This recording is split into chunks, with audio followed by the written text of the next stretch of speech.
अस्सलामुअलैकुम students, welcome to AK coaching centre. तो last video में हमने बायो 9 क्लास बायो के पहले चैप्टर के 2 टॉपिक्स कर लिए थे। अब हमारा तीसरा टॉपिक है रिलेशन विद अदर साइंसेस, मतलब बायोलॉजी का हमारी लाइफ का जो अदर साइंसेस हैं उसके साथ क्या रिलेशन बनता है। हमारे पास 5 साइंसेस हैं, 5 इसकी जो है टाइप्स हैं। पहली है हमारे पास बायोफिजिक्स, बायोमेट्री, इसको बायोमैथमेटिक्स भी कह सकते हैं, बायोकेमिस्ट्री, बायोजियोग्राफी और बायोइकोनॉमिक्स। एक एक करके इसको डिस्कस करते हैं कि आया इसका मतलब क्या है और ये किस चीज़ की स्टडी कहलाती है। ठीक है, हमें पता है कि हम बायो का मतलब होता है लाइफ, सबको इस बात के बारे में पता है।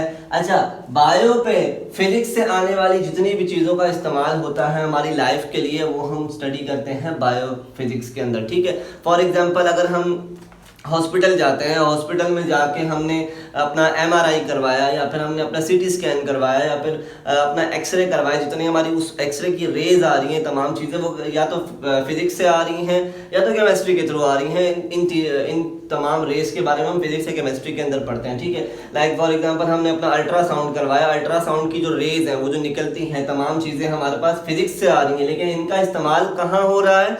हमारी लाइफ के ऊपर हो रहा है। एक लिविंग बॉडी, एक लिविंग ऑर्गेनिज्म के ऊपर हो रहा है और हमारी लिविंग बॉडी उस चीज़ को यूज़ कर रही है, यूटिलाइज कर रही है अपने फ़ायदे के लिए।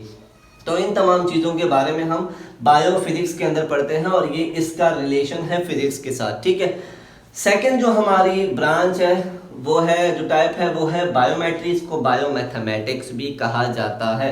अच्छा, आप कहेंगे कि सर बायो का और मैथमेटिक्स का रिलेशन आपस में कैसे हो सकता है? अच्छा, जितने भी हमारे पास लिविंग, बायो का मतलब मैट्री मतलब मैथमेटिक्स, जितने भी हमारे पास इसकी एग्जांपल हम ऐसे ले सकते हैं जैसे अभी हाल फिलहाल में हमारे पास जैसे कोविड-19 आया। ठीक है, अब लोगों ने कैलकुलेशंस, जितने ऑर्गेनिजम्स की कैलकुलेशन करना शुरू कर दी। क्या आया कि इस कोविड वायरस की वजह से कितने लोगों की डेथ हुई, कितने लोग इसमें इस वायरस से बच गए, और अब फिर कैलकुलेशन लगा के अंदाज़ा लगाया जाता है उसकी कैलकुलेशन मैथमेटिक्स की वजह से जो है उसकी कैलकुलेशन की जाती है और पता लगाया जाता है कि आया इस वायरस से कितने लोग मुतासिर हो सकते हैं और कितने लोग इससे मतलब अपने आप को रिकवर कर सकते हैं। तो कैलकुलेशन आ गई यहाँ पे। दैट मीन्स कि मैथमेटिक्स का भी हमारी लाइफ के साथ रिलेशनशिप है। ठीक, तीसरी जो हमारे पास ब्रांच है वो है बायोकेमिस्ट्री। अच्छा, बायोकेमिस्ट्री में हम मॉलिक्यूल्स के बारे में पढ़ते हैं। ठीक है, डिफरेंट टाइप्स के मॉलिक्यूल्स। आपको पता है कि हमारी बॉडी में भी मॉलिक्यूल्स पाए जाते हैं। ठीक है, सेल से पहले वाला जो स्टेज होता है वो मॉलिक्यूल्स होता है। ठीक है, अब मॉलिक्यूल्स हमारी बॉडी में बहुत किस्म के मॉलिक्यूल्स होते हैं। ठीक है, लाइक फॉर एग्जांपल प्रोटीन एक मॉलिक्यूल है, कार्बोहाइड्रेट एक मॉलिक्यूल है, लिपिड्स, जो कि तमाम चीज़ें प्रोटीन कहलाता है। अच्छा, प्रोटीन बनता किस तरीके से है, प्रोटीन वर्क कैसे करता है, इन तमाम चीज़ों को हम बायोकेमिस्ट्री में पढ़ते हैं। अच्छा, बायोकेमिस्ट्री का मतलब क्या है, पढ़ते किस वजह से? इस वजह से पढ़ते हैं कि हमारी बॉडी के अंदर फॉर एग्जांपल कोई मॉलिक्यूल है, क्या वो एबनॉर्मल तो नहीं है, क्या वो ठीक परफॉर्म कर रहा है। ठीक है, अगर वो ठीक नहीं परफॉर्म कर रहा होता तो उसका कोई हल निकाला जाता है। जाहिर सी बात है कि अगर हमें हम बीमार हैं, ठीक है, अगर हमें पता ही नहीं होगा कि हम बीमार हैं तो हम उसका इलाज किस तरीके से करेंगे। इसी तरीके से जब हमें मॉलिक्यूल्स के बारे में पता ही नहीं होगा तो हम ये कैसे अंदाजा लगा, उसका इलाज कैसे निकालेंगे। जैसे फॉर एग्जांपल हमारा एक मॉलिक्यूल वो अब नॉर्मली वर्क कर रहा है, ठीक वर्क नहीं कर रहा, तो जब हमें पता ही नहीं है तो हम उसको ठीक कैसे करेंगे। तो इन तमाम चीज़ों की स्टडी, हम मॉलिक्यूल्स की स्टडी जो है वो हम बायोकेमिस्ट्री के अंदर करते हैं। ठीक है, जो चौथी हमारी टाइप है वो है बायोजियोग्राफी। बायो का मतलब लाइफ होता है, जियोग्राफी का मतलब किसी भी खित्ते को कहते हैं। ठीक है, अब आपने देखा होगा कि किसी भी लिविंग ऑर्गेनिज्म को जिंदा रहने के लिए अपनी एक फेवरेबल कंडीशन चाहिए होती है।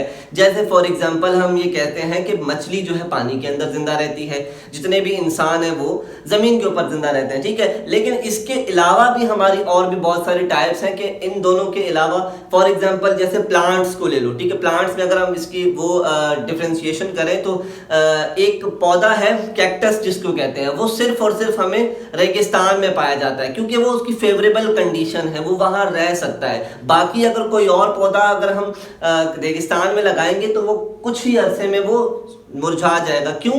क्योंकि वो उसकी फेवरेबल कंडीशन नहीं होती। इसी तरीके से बहुत सारे हमारे लिविंग ऑर्गेनिजम्स भी ऐसे हैं जो एक खास खित्ते में जो है रहना पसंद करते हैं। अगर वो उस खित्ते को वो उस एरिया को क्रॉस करेंगे, ब्रीच करेंगे, तो उनकी लाइफ को भी खतरा पड़ सकता है, क्योंकि वो उनकी फेवरेबल कंडीशन नहीं होती। तो जितने भी लिविंग ऑर्गेनिजम्स हैं वो एक खास खित्ते में रहना पसंद करते हैं जो उनकी फेवरेबल कंडीशन होती है। ये तमाम चीजें हम बायोजियोग्राफी में पढ़ते हैं। लाइक फॉर एग्जांपल आपने देखा होगा कि हमारे पास कैंगरूज ऑस्ट्रेलिया में ज्यादातर पाए जाते हैं, बाकी किसी मुल्क पाए जाते हैं लेकिन ज्यादातर वहां पाए जाते हैं क्योंकि वो वहां रहना पसंद करते हैं, वो उनकी जो है फेवरेबल कंडीशन है।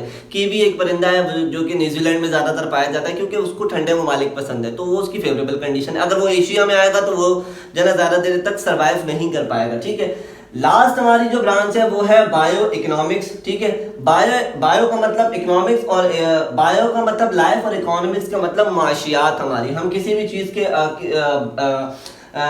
इस ब्रांच के अंदर हम कोई भी स्टेप लेने से पहले लॉस और प्रॉफिट के बारे में डिस्कस लाजमी करेंगे कि आया कि हम कोई काम कर रहे हैं तो उस काम के लिविंग ऑर्गेनिजम्स के साथ कोई काम कर रहे हैं तो उस काम के करने से हमारा जो प्रॉफिट लेवल है वो कितना ज्यादा हो सकता है और लॉस लेवल कितना ज्यादा हो सकता है। फॉर एग्जांपल आप प्लांट्स के अंदर जो है फ्रूट्स हम जो है बहुत ज्यादा मिकदार में हमारे पास प्रोड्यूस हो गए, अब हम उसकी इंपोर्ट एक्सपोर्ट करेंगे तो जाहिर सी बात है हमें क्या होगा, प्रॉफिट होगा। इसी तरीके से हमारे पास फॉर एग्जांपल एक प्लांट है, उसके ऊपर एक इंसेक्ट जो है वो फीड कर रहा है। अब मैं ये चाहता हूं कि वो प्लांट के ऊपर वो इंसेक्ट को मैं खत्म कर दूं, ठीक है, लेकिन जाहिर सी बात है वो उस इंसेक्ट को खत्म करने के लिए मुझे उसको प्लांट को भी खत्म करना पड़ेगा। लेकिन अगर वो प्लांट मुझे बहुत सारे मेरी फेवरेबल प्रोडक्ट्स दे रहा है तो मैं उसको उस प्लांट के ऊपर उस जो इंसेक्ट है उसको मारने से पहले सोचूंगा। क्यों? अगर मैंने उसके बारे में लॉस और प्रॉफिट के बारे में नहीं सोचा तो जाहिर सी बात है हमारी इकोनॉमी पे इफेक्ट कर सकता है। तो बेसिकली बायो इकोनॉमिक्स एक ऐसी ब्रांच है जिसमें हम कोई भी काम करने से पहले ये सोचते हैं कि वो हमारी इकोनॉमी पे किस तरीके से इफेक्ट कर सकता है, मतलब कि हमें किस तरीके से प्रॉफिट दे सकता है, किस तरीके से लॉस दे सकता है। ये हमारे थे बायो के कुछ अदर साइंसेस के साथ रिलेशनशिप। आई होप कि आपको ये टॉपिक अच्छे से पांचों जो टाइप्स हैं आपको अच्छे तरीके से समझ आ गई होंगी। इंशाल्लाह अगली वीडियो में मिलते हैं, तब तक के लिए अल्लाह हाफिज।